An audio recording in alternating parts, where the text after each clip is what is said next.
Hello, everybody. Welcome to another episode of Comix Rant Mini. I am your host, Arvin Bautista, and I have been doing a series of episodes lately that I entitle like my comic book countdown Advent calendar episodes. And I basically bust out all my old holiday Christmas themed comic books to reread and share with you guys. I love sharing comic books. That's what this channel is for.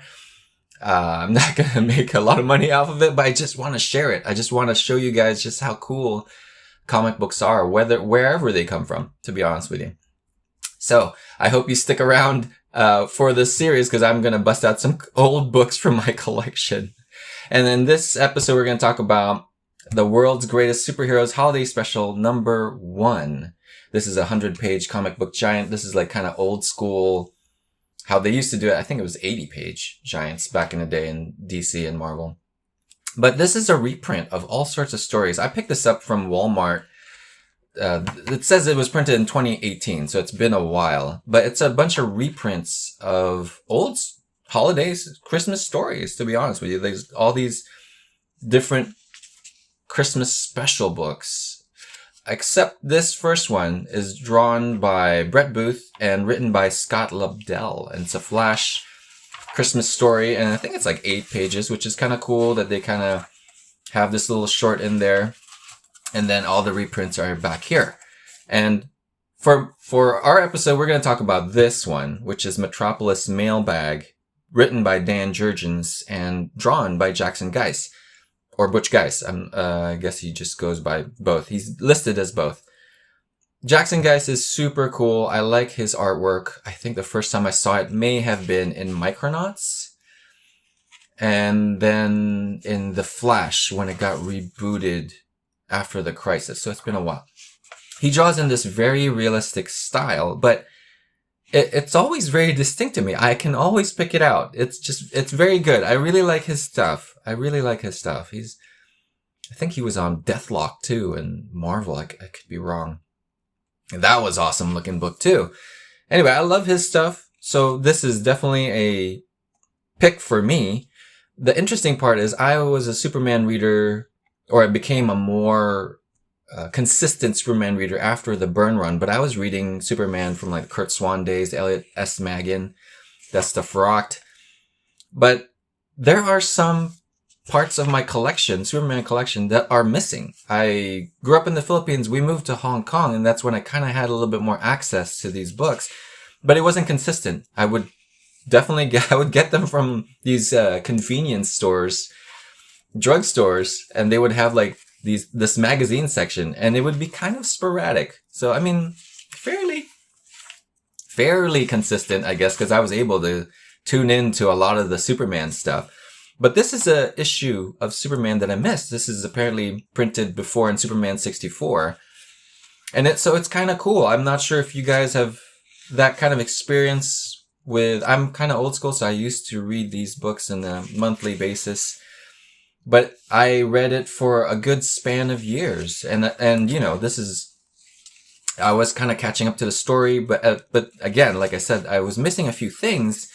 So it's cool for me to go back and find some of these issues that I missed out on and kind of reconnect with it. It's kind of neat because I would find myself going back exactly to where it was in continuity. And I can't believe it. A lot of this stuff is kind of still fresh in my brain. My wife can believe it because she's like, what's wrong with your brain? Why is it all full of comic books? There's a Darwin Cook short in here with written by Amanda Connor and Jimmy Palmiotti. Pretty fun. It's a New Year's type story. Very Harley. The two writers get the tone of Harley really great, and Darwin Cook's always a delight to read. There's a Green Lantern short in here. There's like I'm just flipping through these. There's a Batwoman there. There's a Tom King Batman. All pretty good, but I think the one that really hits me, obviously, is this Metropolis Mailbag one.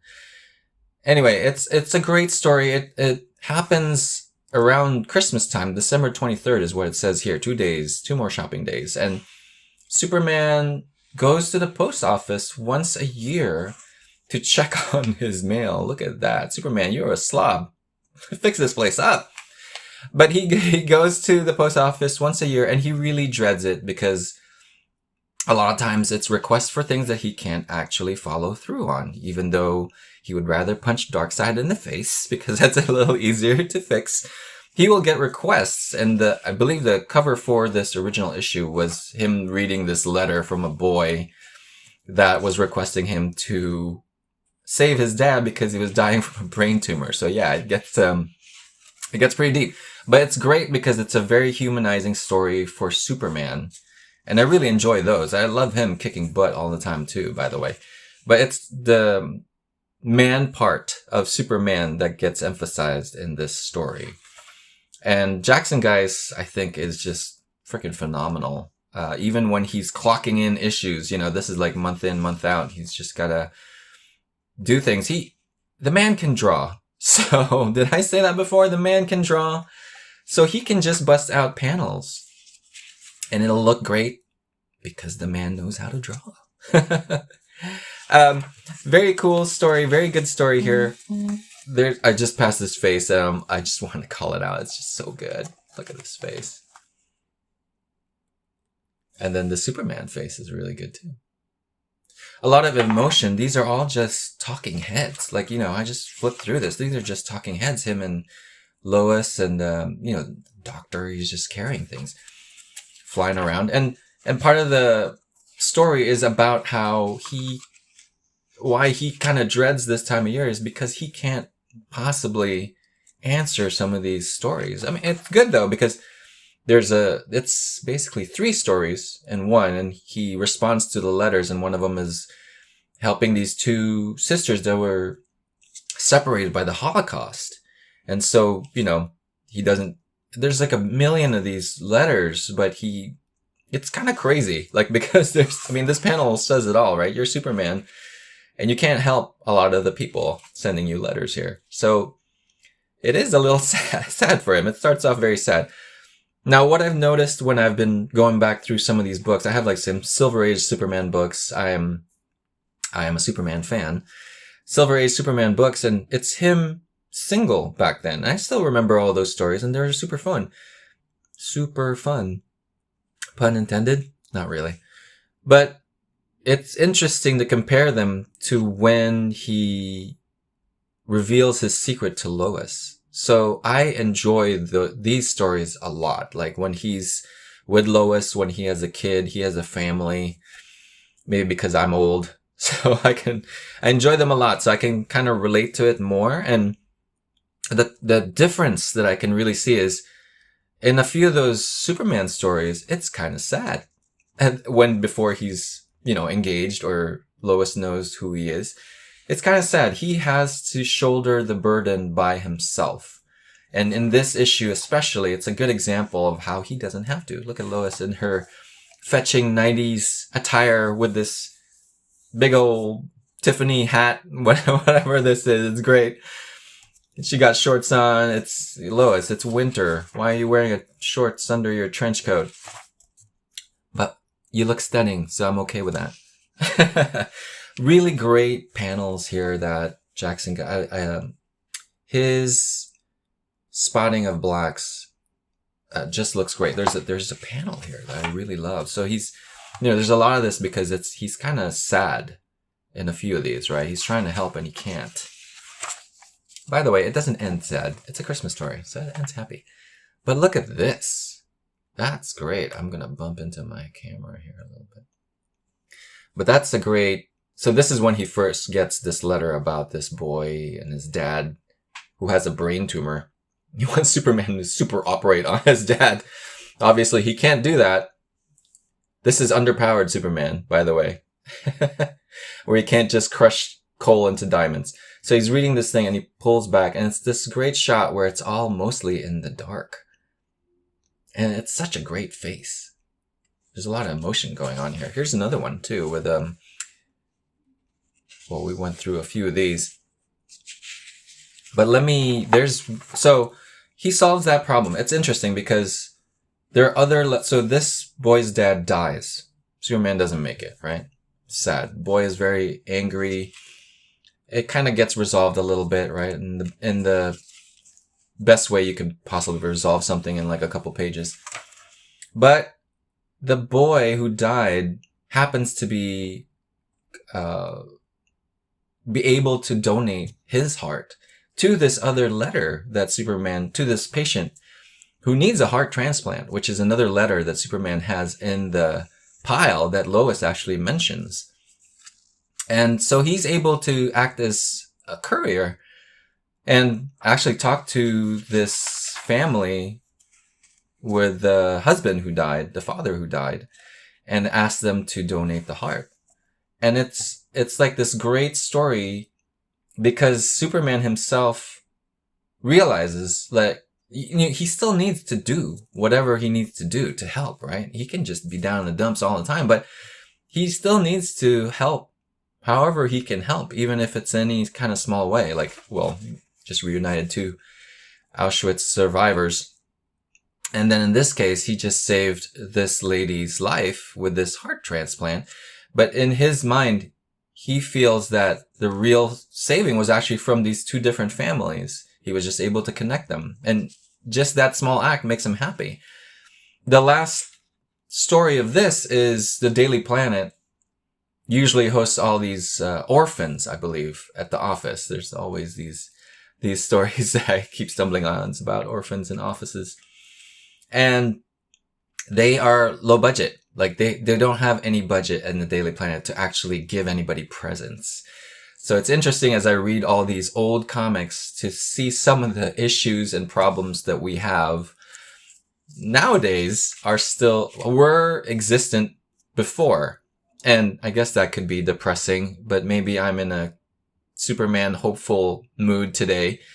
And it's kind of hopeful because to see that those problems existed before, but we have overcome them, gone through them, survived them.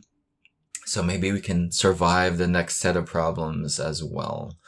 In this case, Superman calls on his buddy, Bruce Wayne, to fork over a ton of cash for these orphans so he can buy them presents. He also goes to this professor.